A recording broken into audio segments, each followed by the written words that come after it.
Leo tumefika mwisho wa mchakato wa kupiga kura kwa ajili ya mwenyekiti wa halmashauri kwa maana utaratibu wa chama. Utaratibu wa chama ulianza rasmi tarehe 22 kwa maana ya kuchukua na kurudisha fomu. Baadaye vikao vilijadili kamati ya siasa ya wilaya, ikapeleka kamati ya siasa ya mkoa, hatimaye kamati kuu imerudisha majina jana. Majina yalirudi matatu kwa nafasi ya mwenyekiti, ambao walirudi ni Edmund Rutaraka, Emmanuel Mgonja na Evody Njau.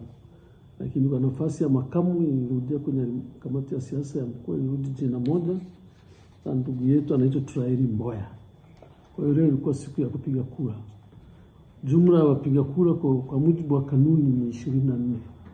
Lakini kwa sababu kuna viti maalum moja jina lake halijaridhishwa na tume, kwa hiyo wapiga kura walikuwa 23.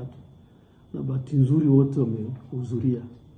Kwa hiyo baada ya kupiga kura, kwa sababu mgombea wa nafasi ya makamu alikuwa mmoja, tulipiga kura za ndio na hapana. Kwa hiyo kura za ndio zilikuwa 21, kura ya hapana moja na moja ikaribika. Kwa jumla alipata kura 21. Huyo ndio tutampeleka kwamba ni mgombea wa makamu kwa nafasi ya Chama cha Mapinduzi.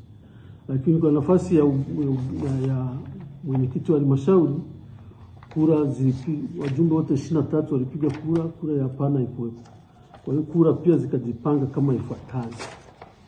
Kura moja alipata Evody Njau, kura 7 akapata Emmanuel Mgonja na kura 15 akapata Edmund Rutaraka.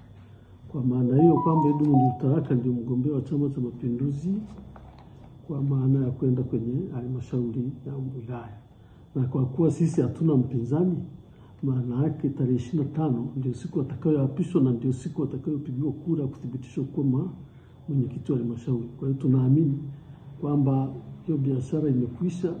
Mwenyekiti wa halmashauri atakuwa Rutaraka kwa sababu wote ni wanachama wa Chama cha Mapinduzi. Matarajio ya halmashauri yetu ya wilaya tunajua tulipotoka kwenye mapato na matumizi, mapato yetu yalikuwa chini, lakini wakati tunaondoka mwaka 2025 tulikuwa tumeongezeka zaidi ya 106%. Na leo hii ninavyosema tunakwenda kusimamia mapato ya halmashauri na matumizi ya halmashauri. Lakini jambo la pili ni miradi ya maendeleo ambayo tumekuwa nayo kwa miaka 5. Tulikuwa tunaletewa fedha zaidi ya bilioni 11 kwa ajili ya miradi ya maendeleo. Tunakwenda kuisimamia na kuonesha value for money kwa kazi inayofanyika kwenye maeneo yetu, kwenye halmashauri yetu, na kuhakikisha kwamba Mheshimiwa Rais fedha anazozituma kwetu tunazisimamia na zinaonesha ubora wa viwango vya juu kwa miradi ya maendeleo ambayo tutakuwa nayo. Lakini kuna hoja za serikali kwa ajili ya kuendelea kuwa na hati safi katika halmashauri yetu. Hilo ni jambo la muhimu sana kuendelea kusimamia watumishi, wataalamu wetu na halmashauri kwa ujumla kwamba halmashauri yetu iendelee kuwa na hati safi. Mimi naamini madiwani wamefanya maamuzi, sasa tunakwenda kuitumikia halmashauri yetu kuhakikisha wananchi wetu wanapata maendeleo kama walivyotarajia, walivyosikia kwenye ilani yetu ya Chama cha Mapinduzi, kwa kuja kumsaidia Mheshimiwa Rais mama yetu Samia Suluhu Hassan, lakini na kumsaidia Mheshimiwa mbunge kwa sababu ndio mbunge wa jimbo letu. Fedha zikija akisema, na sisi kazi yetu ni kuhakikisha tunasimamia kila kitu ambacho kinakuja kwenye halmashauri. Leo tulikuwa kwenye uchaguzi ndani ya chama wa kutafuta wagombea wa nafasi ya mwenyekiti na makamu mwenyekiti ambao jina lao litapelekwa kwenye uchaguzi wa serikali wa kumpata mwenyekiti wa halmashauri. Mchakato ndani ya chama, nashukuru sana waheshimiwa madiwani, tumefanya kama ambavyo kanuni na katiba ya Chama cha Mapinduzi inatutaka.